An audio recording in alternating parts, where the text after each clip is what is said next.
নিউজিল্যান্ডের বিপক্ষে রাওয়ালপিন্ডিতে মাস্ট-উইন ম্যাচে টস হেরে প্রথমে ব্যাটিং করছে বাংলাদেশ এবং রাওয়ালপিন্ডির এই উইকেটে ৩০০ রান একেবারে মিনিমাম স্কোর। জিততে হলে আপনাকে প্রায় ৩৫০ রান করতে হবে।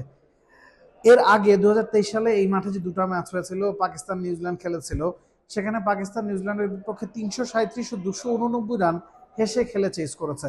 তো আপনি যখন টস হেরেছেন, ডু অর ডাই ম্যাচে আছেন, নিশ্চিতভাবেই পাওয়ার প্লেটা কাজে লাগাতে চাইবেন।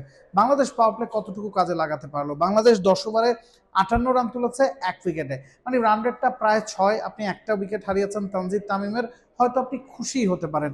তবে একটা স্ট্যাট যদি আপনাকে বলি, সেক্ষেত্রে আপনার দুঃখটা বাড়তে পারে।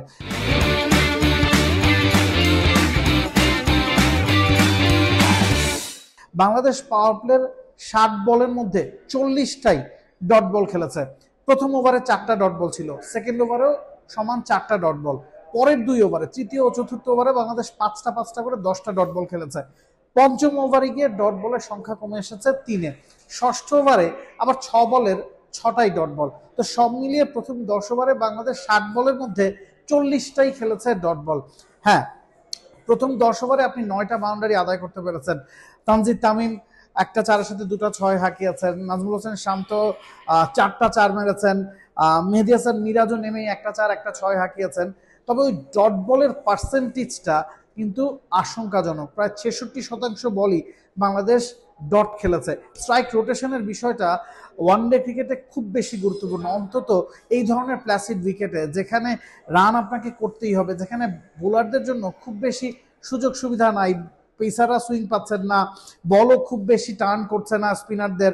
তো সেই সময়ে পাওয়ার প্লেতে যখন ফিল্ডিং রেস্ট্রিকশন থাকে, তখন আপনাকে সেটা ক্যাপিটালাইজ করতে হবে। হ্যাঁ, বাংলাদেশ ৯টা বাউন্ডারি হাঁকিয়েছে, ৫৮ রান তুলেছে, সবই ঠিক আছে। তবে স্ট্রাইক রোটেশনের দিকে আরেকটু মনোযোগ কিন্তু দিতেই হতো, অন্তত এই ধরনের উইকেটে, যেখানে আপনার টার্গেটটা হওয়া উচিত ৩৫০। ওই জায়গায় বাংলাদেশ একটা ট্রিক্স কিন্তু ঠিকই মিস করে গেছে। Nabil Kaiser, T Sports, Rawalpindi, Pakistan. For more updates, subscribe to our YouTube channel and click on the bell icon. Follow us on Facebook and Instagram. Download T-Sports app to enjoy exciting games and highlights. Visit tsports.com.